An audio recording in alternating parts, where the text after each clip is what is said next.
자, 그래서 오늘 하나님의 말씀의 제목은 역설입니다. 역설. 그리고 제가 부제를 자유로운 종, 이렇게 정말 역설적이죠? 종인데 자유롭습니다. 자유로운데 종입니다. 자, 오늘도 제가 이야기를 하나 해드리면서 시작을 할게요. 여러분, 슬기로운 감방생활 이거 다 보셨어요? 예. 저희 식구들도 막 깔깔거리면서 우리 아이들이 특히 너무 좋아했습니다. 이 중에 해롱이를 아주 좋아하더라고요. 해롱이. 자, 제가 근데 드라마 얘기를 하려는 게 아니고요. 2007년에 1월 달에 그 텍사스의 그 휴스턴 크로니클이라는 잡지에 신문에 이런 기사가 나왔습니다. 그 데니 로버트 비에가스라는 사람이 있었습니다. 이 비에가스라는 사람이 그로부터 한 10년 전쯤, 그러니까 1997년 이 무렵에요. 그 캘리포니아 여기 프레스노 아시죠, 여러분? 이 프레스노에서 뱅크 로버리, 그러니까 은행 강도를 했습니다. 은행 강도를 하다가 딱 걸렸네. 제가 얼마 전에도 말씀드렸지만 경찰은 어디에나 있습니다. 예, 도둑이 그걸 안 보려고 그러는 것뿐이지 딱 걸렸습니다. 그래가지고 70개월, 거의 6년이죠. 70개월이나 수감 생활을 했습니다. 피닉스, 아리조나 주에 있는 그 피닉스의 연방 교도소에서 Federal Penitentiary에서 이제 70개월간 복역을 했어요. 자, 그리고 나서 출소를 하고 난 다음에, 이 사람이 출소를 하고 난 다음에 한 5년간은 그래도 뭐 이렇게 이제 노동자로 일을 하면서 성실하게 살아보려고 노력을 하다가 이게 너무 힘들었나 봐요. 일하는 게 너무 지겹고 힘들고, 그러다 이 사람이 내가 차라리 교도소에 있을 때가 나았다. 나라에서 다 먹여주고 재워주고 뭐 그냥 살면 되고, 이런 생각을 하게 됩니다. 그래가지고는 나름대로 그 아리조나에서 그 슬기로운 감방 생활을 했나 보죠. 그래서 내가 감옥으로 돌아가야지, 이런 생각을 했답니다.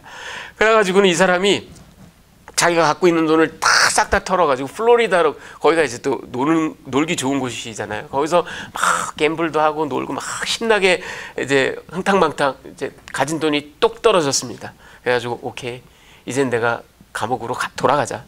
그리고는 그 Federal Credit Union이라는 은행에 딱 들어가서 이 기이한 짓을 합니다. 은행 텔러에게 나는 여기에 은행 강도를 하러 왔다 하고 딱 위협을 합니다. 난리가 났겠죠. 근데 그 다음 이 사람의 행동이 더 신기합니다. 당신 경찰에 신고해도 좋다. 그렇게 얘기를 하고는, 그리고 나서는 뭐 은행 강도 짓을 하는 게 아니라 갑자기 소파에 딱 앉더니만 경찰이 오기를 왜 자기의 목적은 은행을 털려는 게 아니라 교도소로 돌아가려는 거였기 때문에, 그래서 거기서 이제 소파에 앉아서 경찰이 오기를 기다렸다가 아닌 게 아니라 출동한 경찰에 의해서 딱 이렇게 체포가 됩니다. 그리고 감옥으로 다시 가죠. 자기가 바라는 대로. 예, 근데 문제가 생겼습니다. 이번에는 이 사람이 텍사스에 있는 스테이트 프리즌에 갇혔습니다. 여러분 보니까 이 미국에는요, Federal Penitentiary, 연방교도소라는 게 있고요. 이건 나라에서 연방이 관리하고 기금을 대고 뭐 다 합니다. 그러니까 음식도 괜찮고 시설도 비교적 괜찮고, 그리고 무엇보다도 아무런 노동을 안 합니다. 근데 Federal Penitentiary보다 이제 못한 게 State Prison이라는 게 있는데, 이 State Prison에 가면 이게 주에서 운영을 하고 그러니까 시설도 열악하고 음식도 좀 형편없고 무엇보다도 강제 노역을 합니다. 그래가지고 이 사람이 자기는 옛날에 그 슬기로웠던 감방 생활을 꿈꾸고 돌아왔는데 와보니 이게 웬걸, 음식도 형편없고 잠자리도 나쁘고, 그리고 죽으라고 노동을 시키네. 그래가지고 이 사람이 괜한 짓을 했다 이러고 후회를 했다라는 그런 얘기가 있습니다. 슬기로운 감방 생활을 꿈꾸다가 아주 큰 코 닥쳤죠. 자, 여러분, 오늘 본문에 보면 먼저 13절 14절에 인간 권위의 순종이라는 그런 이야기가 나옵니다. 자, 13절 14절 한번 같이 읽어보겠습니다. 시작. 인간의 모든 제도를 주를 위하여 순종하되, 혹은 위에 있는 왕이나 혹은 그가 악행하는 자를 징벌하고 선행하는 자를 포상하기 위하여 보낸 총독에게 하라. 사도 베드로가요, 신자들에게 너희는 택하신 족속이요 왕 같은 제사장이요 거룩한 나라요, 하나님의 소유된 백성이다. 이렇게 얘기를 딱 했는데, 그런 너희가 인간이 세운 모든 제도에, 왕의 권위에, 그가 파송한 이 관원들의 권위에 순복해라, 순종해라, 이런 이야기를 합니다. 이게 인간 권위에 순종해라. 이 특별히 관원들은 악행하는 자를 징벌하고 선행하는 자를 포상하기 위하여 왕이 보낸 존재라고 이렇게 또 설명까지 합니다. 자, 이런 내용이 처음에 나오죠. 그리고 두 번째, 이번에는 이제 선행의 공격적 측면이 15절에 나옵니다. 우리 15절을 또 한번 같이 합독하겠습니다. 시작. 곧 선행으로 어리석은 사람들의 무식한 말을 막으시는 것이라. 여러분, 선행이라는 게 우리 사도 베드로가 얘기하는 것처럼 이 방정한 행실, 흠잡을 데 없는 행실, 이런 얘기를 이제 계속 하는데, 여러분, 이 우리가 선한 행위를 하는 것이 지난주에도 제가 말씀드린 것처럼 우리의 선한 모습을 통하여, 제가 그 politics of respectability 말씀을 드렸죠. 우리의 선한 행실을 통하여 주변 사람들이, 안 믿는 사람들이, 반대자들이, 무신론자들이, 이방인들이 보고, 아, 저 사람들 참 흠잡을 데가 없네, 저 사람들 믿는 하나님이 뭐가 있나 보네, 이런 모습을 우리에게 보여주라고 그렇게 이제 하나님께서 명령을 하셨다. 그래서 이게 말하자면 선행의, 제가 보기에는 좀 소극적인 측면입니다. 보여주기, 그냥 그야말로 디스플레이하기. 자, 보고 판단은 너희가 해봐라. 너희가 한번 두 눈 크게 뜨고 바라보고 그리고 한번 판단해봐라. 이게 좀 소극적인 측면이라면, 이제 오늘 15절은 제가 보기에는 선행의 적극적인, 액티브한, 그리고 심지어는 약간 어그레시브한 그런 공격적인 측면이다, 그렇게 얘기를 합니다. 왜냐? 선행으로 오늘 사도 베드로가 뭐라고 얘기하냐면, 불경한 이 무식한 자들, 여기 무식한 자들이라고 나와 있는데, 이 foolish라는 말이 여러분 구약 성경이나 신약 성경이나 다 마찬가지입니다. 이 히브리 사람들에게 foolish하다라는 말은 지능이 모자란다, 어리석다, 이런 뜻이 아닙니다. 히브리 사람들에게 foolish라는 말은 하나님을 경외할 줄 모른다, 불경하다, 이런 뜻입니다. 이 불경한 자들이, 그렇잖아요. 왕이 지능이 모자랄 리는 없잖아요. 그렇죠? 관원들이 지능이 모자랄 리는 없잖아요. 이 불경한 자들의 이 무식한 말, 그게 뭐겠어요? 무식한 말이. 아까 불경하다 이렇게 제가 풀어드렸으니까, 이 무식한 말이라는 건 결국 뭐냐면, 하나님이 어디 있어? 너희가 믿는 하나님이 그게 신이야? 너희가 제대로 된 사람들이야? 이런 식의 말을 막는 것. 선행이 이런 말을 아예 선제적으로 입을 틀어 막는다. 그러니까 공격적이고 적극적인 측면이 있다라는 이야기입니다. 자, 그리고 이제 세 번째로 16절에 자유자이며 종된 자들, 이게 이제 역설입니다. 우리가 시작할 때 읽은 말씀이죠. 너희는 자유가 있으나 그 자유로 악을 가리는 데 쓰지 말고 오직 하나님의 종과 같이 하라. 우리는 자유한 자들이지만 하나님의 종이 되길 자처하라. 이렇게 사도 베드로가 우리에게 이야기하고 있습니다. 자, 마지막으로 17절 한 절은 요약을 합니다. 17절을 우리 한번 같이 읽어볼까요? 무사람을 시작. 무사람을 공경하며 형제를 사랑하며 하나님을 두려워하며 왕을 존대하라. 자, 그간의 말씀을 한번 이렇게 서머라이즈를 하는데요. 모든 사람을 공경하고 형제를 사랑하고, 형제자매, 믿음의 식구들이죠. 그리고 하나님을 두려워하고 왕과 그의 관원들, 세상 권위 또 존대하고. 여러분, 이 모든 것의 핵심은 하나님을 경외하는 것, 하나님을 두려워하는 것으로부터 이 모든 것들이 발원한 것이라고 그렇게 이야기할 수 있습니다. 자, 오늘 본문이 이렇게 쭉 되어 있는데, 제가 여러분들께 좀 세 가지 메시지를 함께 좀 나눠드리기를 원합니다. 그 첫 번째가, 제가 제목을 좀 도발적으로 붙여봤습니다. 종살이. 그런데 이거를 인간 존재의 새로운 규정이다, 이렇게 제가 부제를 달아봤습니다. 여러분, 우리는 어려서부터 이렇게 우리가 대한민국 국민들로 자랐지만, 사실 우리는 서구 문물과 서구 교육을 받은 사람들입니다. 그렇죠? 유럽을 통해서 미국을 통해서 이렇게 우리나라에 들어온 이 서양의 철학, 서양의 문화유산. 이 서양 사람들은요, 중세 그 암흑기라고 이렇게 얘기하는 그 중세를 거쳐서 이제 르네상스가 일어나고요. 그래서 인문주의가 발원하고 고전 고대의 문화를 다시 복원하고 회복시키고 인간성을, 그게 중세가 너무나 기독교적으로 그 인간성을 억압하는 그런 문화였다라는 이런 이제 의식 가운데 고대 문화를, 로마, 그리스 문화를 우리가 복원하면서 인간성을 새롭게 구가하자, 이런 이제 르네상스가 일어나고, 그 때 맞춰서 그 르네상스의 또 하나의 여파로 고전을 연구하고 그러다 보니까 성경을 헬라어로 원어로 공부하기 시작하고, 에라스무스 같은 사람들, 그러면서 이제 종교개혁이 일어납니다. 그리고 종교개혁 이후에 또 그 근대에 들어오면서 계몽주의 철학이, 여러분 인라이트먼트라고 하는 그 계몽주의 철학이 서구 세계를 강력하게 붙잡습니다. 이 계몽주의라는 것이 여러분 뭐냐면, 인간의 이성에 대해서 끊임없는 신뢰를 하는 겁니다. 이 이성으로 말미암아 우리 인간은 무한히 진보하고 발전할 것이다. 그래서 우리 인간의 힘으로 유토피아를 건설할 수 있다.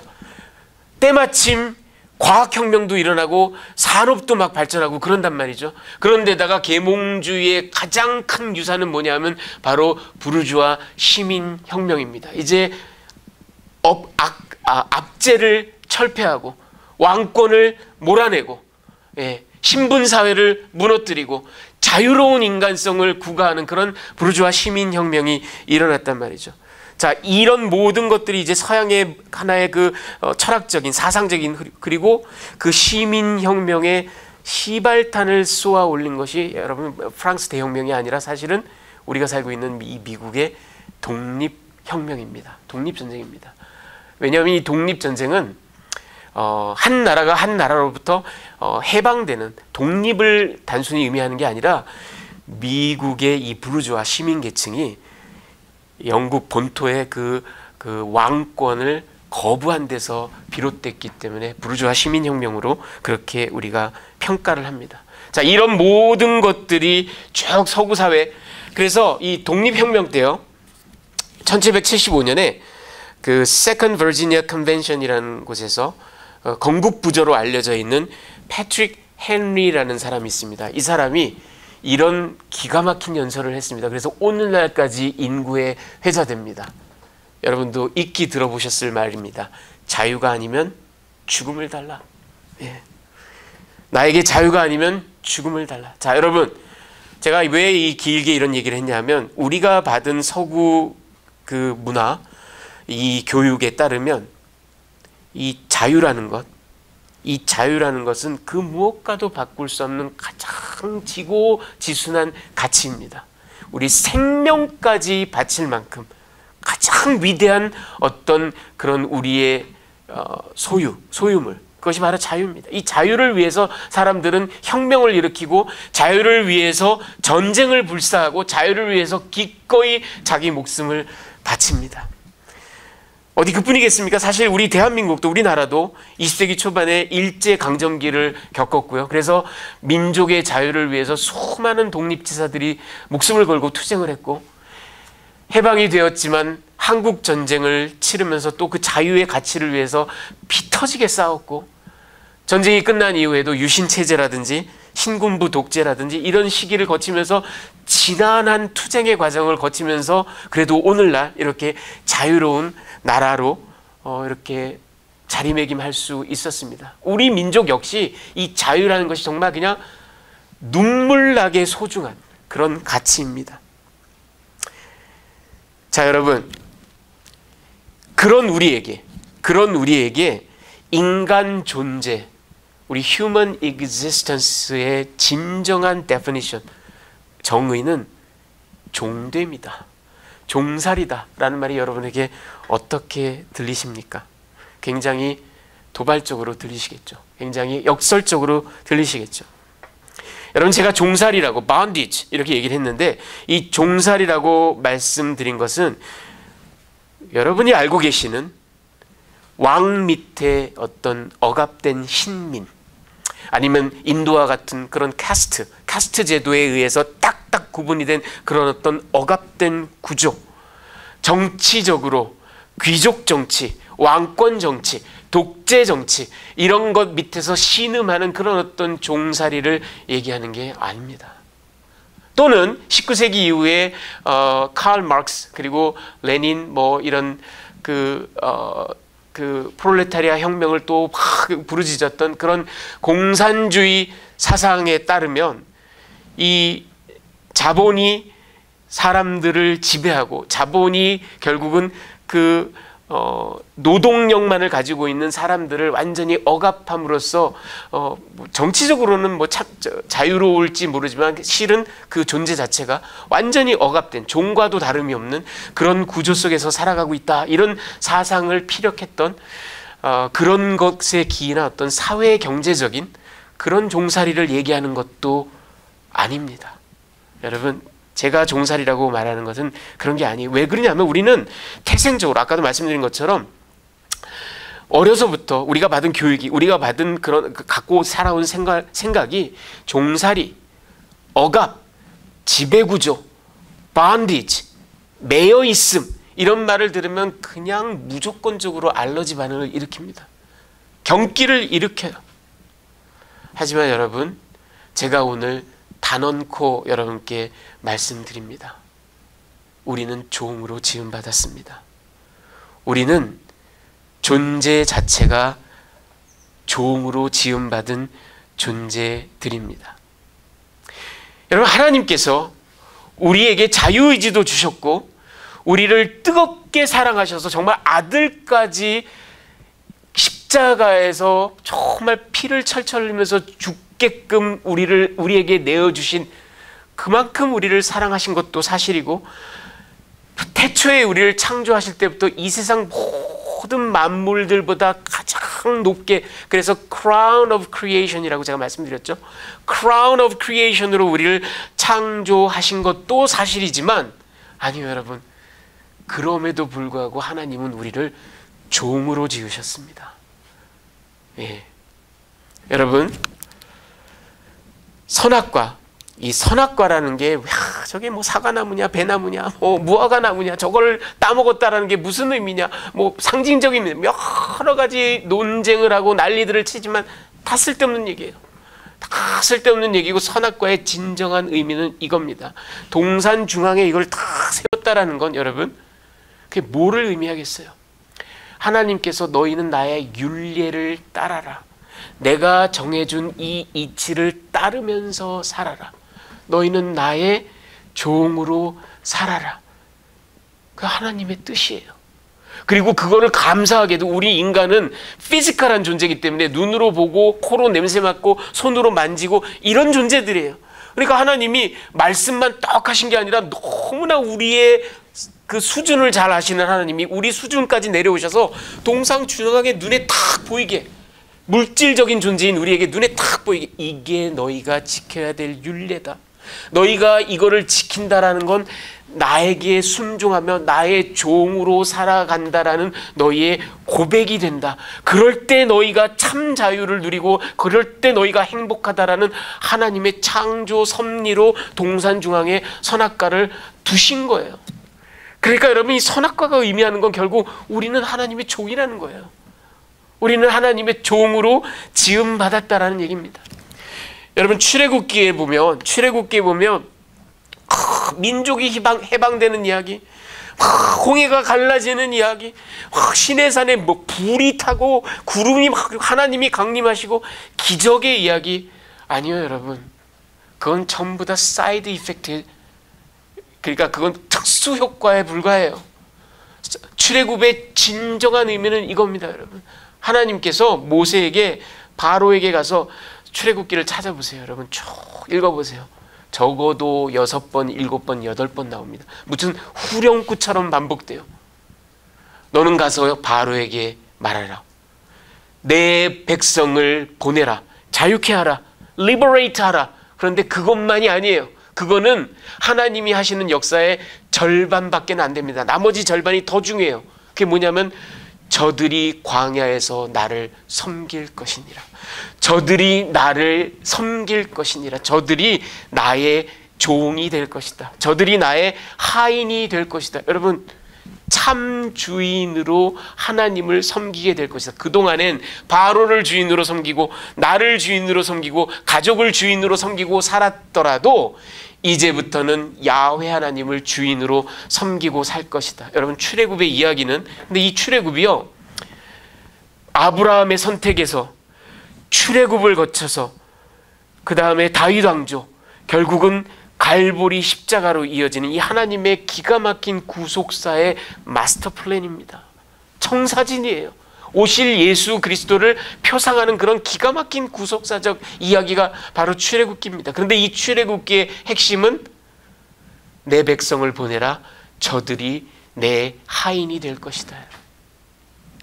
여러분, 하나님의 창조 원리가 그렇기 때문에 바로 그런 겁니다. 여러분, 그리고 결국은 갈보리 십자가에서 그 하나님의 모든 구속의 역사가 정점을 이루는데요. 여러분, 갈보리 십자가가 뭡니까? 예수께서 그 피와 물을 다 흘리고 살을 다 내어주심으로 우리를 죄에서 해방시킨 것이 갈보리 십자가인데, 여러분 여기서도 자세히 보십시오. 이 예수 십자가 사건을 가장 이 세상에서 완벽하게 이해한 사람이 사도 바울이에요. 그 사도 바울의 모든 13편의 저작 가운데 가장 꽃 중에 꽃이 로마서예요. 그 로마서의 한복판 6장 22절 상반절에 뭐라고 되어 있습니까? 여러분 한번 같이 읽어봅시다. 그러나 시작. 그러나 이제는 너희가 죄로부터 해방되고 하나님께 종이 되어. 여러분, 죄로부터 해방은, 자유는 바로 새로운 종살이를 의미합니다. 하나님께 종이 되는 것을 의미합니다. 그렇습니다, 여러분. 우리는 애초부터, 태초부터 우리 존재는 종으로 지음받은 존재입니다. 왜 그러냐면요, 여러분 잘 생각해 보세요. 해방이다, 자유다, 왕으로부터, 독재자로부터, 정치적으로 모든 거로부터 해방됐다. 이제는 우리가 주인이다. 우리 자유를 구가하면서 만끽하면서 살자.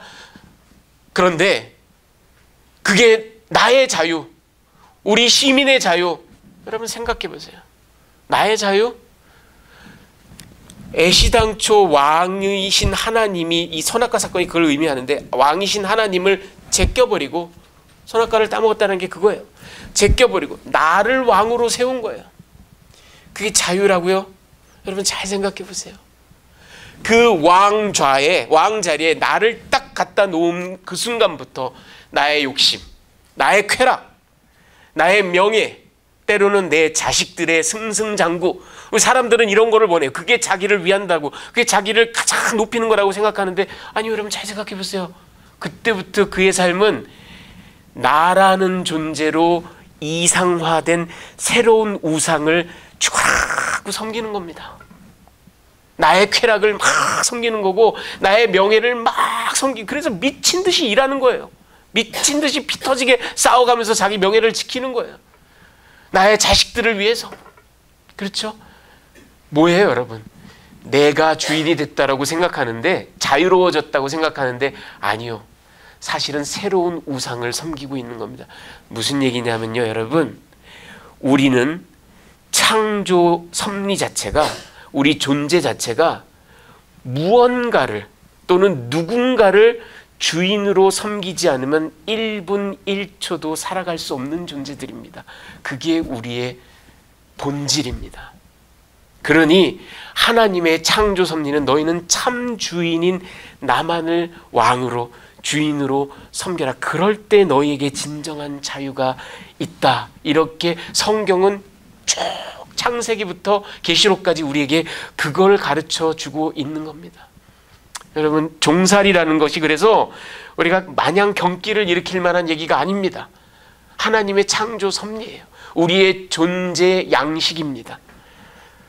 자, 그렇다면 두 번째로 이 자유의 진정한 의미가 무엇인가? 이걸 가만히 생각해 보십시오. 이거는 결국 매임의 방향성을 의미합니다.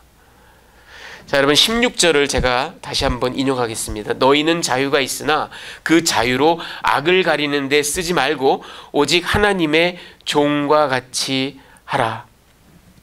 여러분, 이 하나님의 종,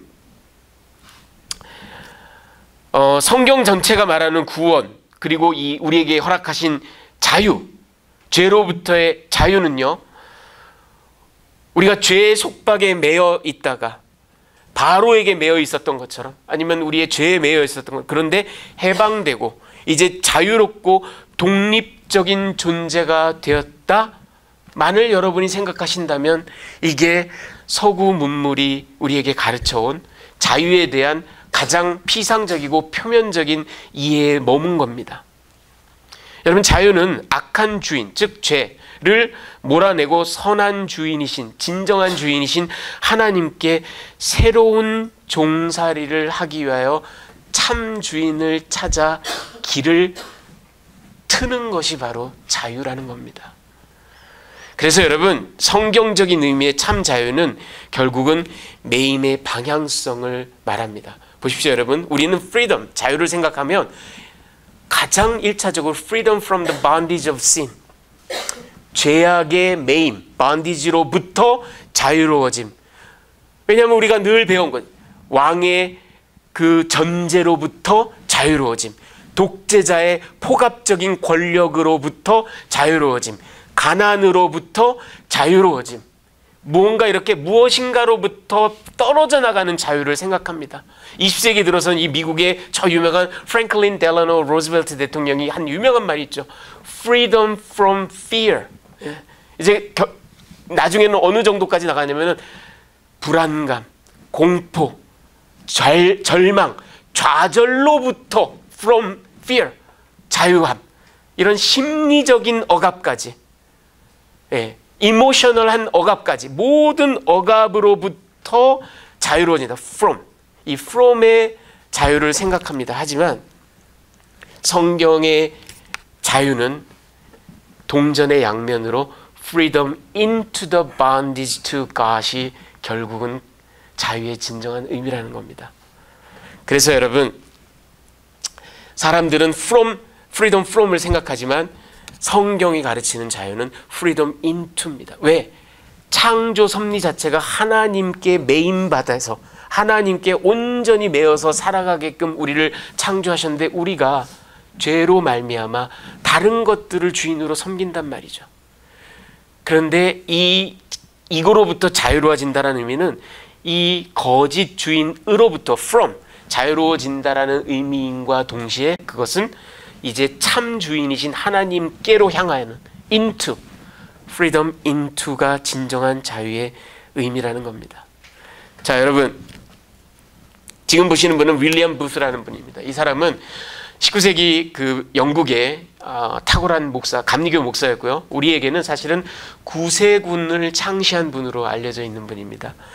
이 사람이 한 이야기를 한번 들어보십시오. 하나님이여, 나를 도우셔서 자기를 부인하는 법을 배우게 하시고 온 세상을 구속하신 예수께 나 자신을 사랑의 수인으로, prisoner of love, 사랑의 수인으로 내어드리게 하소서. 사도 바울이 한 이야기, 그리고 오늘 사도 베드로가 한 이야기, 성경이 가르치는 참 자유를 아주 기가 막히게 표현한 겁니다. prisoner of love. 누구에게? 그리스도에게. 여러분, 놀랍게도 이 윌리엄 부스가 이 이야기를 한 거는 약관 20살 때 이야기입니다. 자, 여러분, 사랑은 아닌 게 아니라 우리를 수인으로 묶습니다. 제가 지난주에도 말씀드렸죠. 거지 같은 사랑. 우리는 묶이게 돼 있어요. 여러분, 그렇잖아요. 우리의 사랑하는 사람이, 우리의 배우자가, 우리의 자녀가 나 이게 뭐가 필요해요. 아빠, 나 이게 뭐가 필요해요. 그럼 달려가잖아요. 그 왜 달려가요? 묶여 있기 때문에 달려가는 겁니다. 그렇죠? 여러분, 이 화창한 캘리포니아의 그 휴일에 왜 지금 이 자리에 나와 계세요? 왜 골프 치러 안 나가세요? 왜 들로산으로 놀러 안 나가세요? 그 남들이 보기엔 정말 멍청할 정도로 이렇게 3, 4 모여가지고 노래 부르고, 이거 뭐 하는 거예요? 묶여 있기 때문에.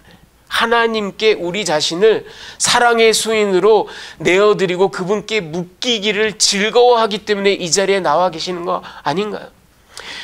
여러분, 남의 돈 1전을 먹기가 정말 그렇게 힘든 게 세상살이입니다. 돈 귀하지 않은 사람이 어디 있어요? 그런데 여러분, 뭐 한다고 하나님께 그 큰 돈을 헌금으로 11조로 감사헌금으로 바치고 사세요? 그 남들이 보면 정말 미친 짓이에요. 그 왜 그렇게 하세요?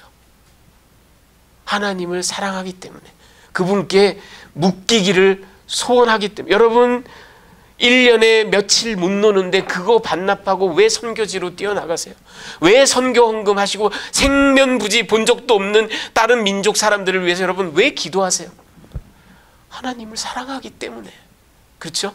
그분을 사랑하기 때문에 그분께 기꺼이 매이기를 원하기 때문에 우리는 그렇게 살아갑니다. 여러분, 이게 바로 자유의 진정한 의미입니다. 여러분, 아까 비에가스가 아무리 감방 생활을 슬기롭게 자기가 해가지고 내가 차라리 거기서 나라에서 먹여주고 재워주는 게 훨씬 나았다, 그리고 돌아가 봤지만 왜 자꾸 노동을 시켜, 뭐 자기가 원하는 모습이 아니었어요. 왜?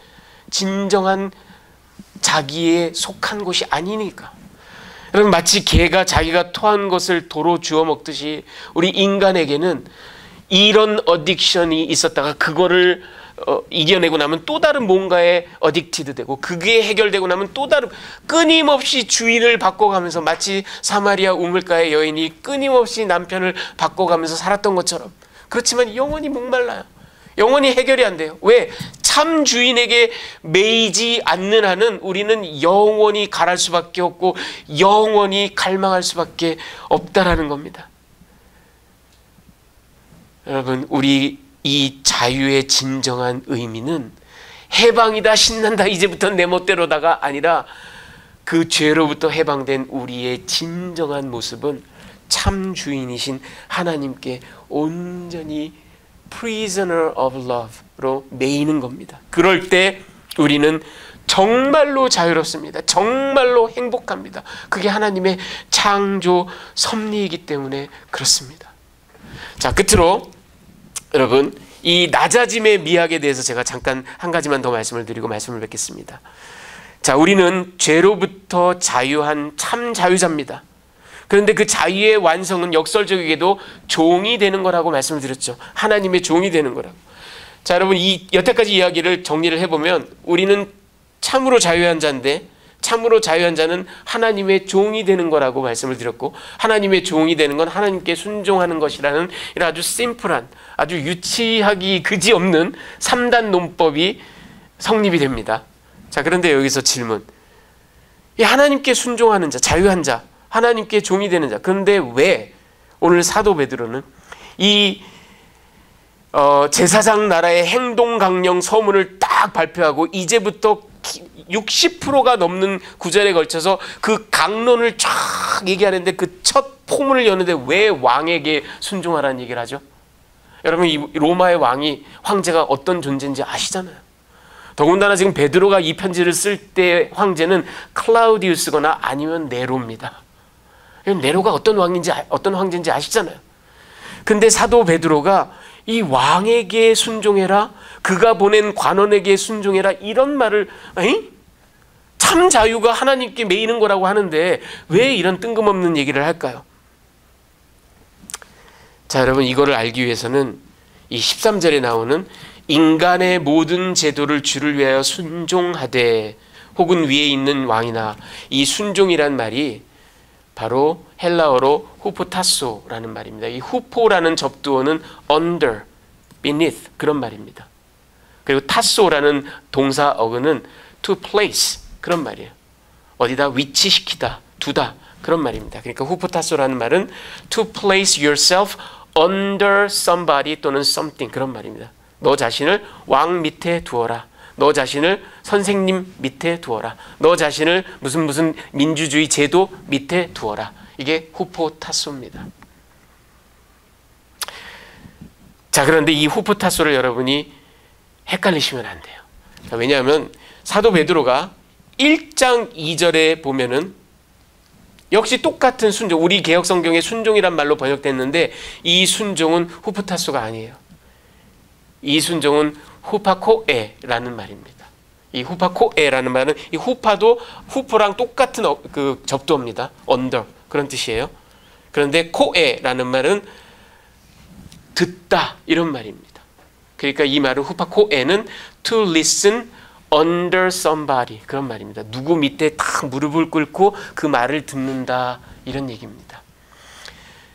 여러분 사도 베드로가 지금 1장 2절에서 한 말은 바로 하나님께 순종하는 것, 복음에 순종하는 것, 그리고 이 후파코에라는 말을 사도 바울도 즐겨 사용합니다.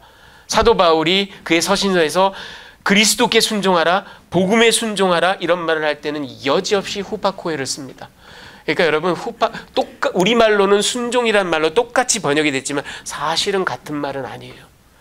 후파코에는 정말로 그 밑에 납작 엎드려서 순종하며 즐거워하며 기꺼이 종이 되어서 그 말을 듣는 것, 이게 진정한 의미의 순종이죠. 순종이고 오늘 2장 13절에서 10절 뭐 이런 데서 사도 베드로가 한 순종은 후보타소, 그 밑에 우리 자신을 필요에 의해서, 아까 제가 쭉 말씀드린 것처럼 세상 사람들이 지금 우리를 보고 있고 우리가 디스플레이 되어 있기 때문에 필요에 의해서 우리 자신을 그 아래에다 위치시킨다, 그런 이야기입니다. 자, 그러면은 여러분 우리는 이렇게 정리할 수 있습니다. 뭐냐 하면 좀 뜻밖에도 이 제사장 나라의 행동강령 서문을 딱 얘기하고 강론에 들어와서 뜻밖에도 우리의 참 자유를 얘기하면서 그 자유가 하나님께 종이 되는 것이라고 얘기를 했는데 그게 강론으로 처음 나온 게 왕에게 순종해라. 근데 그 순종이라는 건 여러분 후파코에가 아니라 하나님의 이 긍휼, 하나님의 이 은혜, 하나님의 이 사랑을 우리가 알리는 존재, 그런 제사장으로 부름받은 존재인데, 그런 우리가 기꺼이 자발적으로 우리 자신을 place under, 낮아짐을 하면서 어떤 목적을 갖냐 하면 우리의 메시지는 이겁니다. 세상 사람들이, 로마인들이, 아니면 21세기 한국인들이 기독교는 개독교라고 얘기를 하고, 기독교인들은 식인종이라고 얘기하고, 기독교인들은 난잡한 혼교를 하고 있다라고 얘기를 하고, 저들은 백해무익한 미신 집단이라고 얘기를 하고 있고, 쓸모없는 존재들이라고 얘기하고 있지만, 우리가 진정으로 원하는 건 우리가 흠없는 모습을 보여주고 기꺼이 겸비하게 낮아지는 모습을 보여줘서 우리는 여러분이 생각하는 그런 위험천만한 존재들, 혹세무민한 존재들, 반체제, 반국가, 반황제, 반종교, 반문화가 아닙니다. 아니, 그보다 우리는 세상을 뒤바꾸고 혁명을 일으키고 그런 거에 목적이 있는 게 아니라 우리의 착한 행실로 여러분의 마음을 훔치고 싶습니다. 여러분의 마음을 사로잡고 싶습니다. 그게 우리가 원하는 메시지입니다. 이런 얘기입니다. 그러기 위해서 기꺼이 후포타소, 낮아지는 겁니다. 그게 꼭 옳아서가 아니라. 자, 여러분, 이 말씀을 통해서 여러분 오늘 이 말씀이 사도 베드로가 우리에게 전한 말씀, 우리 인간의 참 존재 양식은 사실은 진정한 종으로 살아가는 것, 하나님의 종으로 살아가는 것, 그리고 이 자유함, 이 종살이의 진정한 그 면모를 살펴보면 어느 방향으로 우리가 매여 있는가, 이 반디지가 어느 쪽으로 향하고 있는가를 우리가 면밀히 살펴봐야 되고 깊이 묵상해야 되고, 그렇게 할 때 우리가 기꺼이 자발적으로 낮아지는 모습은 다른 게 아니라, 그게 꼭 선에서가 아니라 우리가 전하고자 하는 메시지는 그게 아니다. 여러분의 마음을 사로잡고 싶습니다. 여러분의 마음을 훔치고 싶습니다. 그렇기 때문에 기꺼이 선한 일을 하고 기꺼이 겸손하게 낮아집니다. 이런 모습을 사도 베드로가 얘기하고 있습니다. 여러분, 이 메시지는 21세기를 살아가는 저와 여러분에게도 크게 다르지 않습니다. 여러분, 우리가 누리는 자유, 하나님 안에서의 자유를 깊이 다시 한번 생각하시기 바랍니다. 그리고 우리의 자유함으로 하나님을 참으로 섬길 뿐만 아니라 세상 앞에서 기꺼이 우리 자신을 내어줄 줄 알고 낮아질 줄 아는 그런 저와 여러분이 되시기를 우리 주님의 귀하신 이름으로 축원합니다.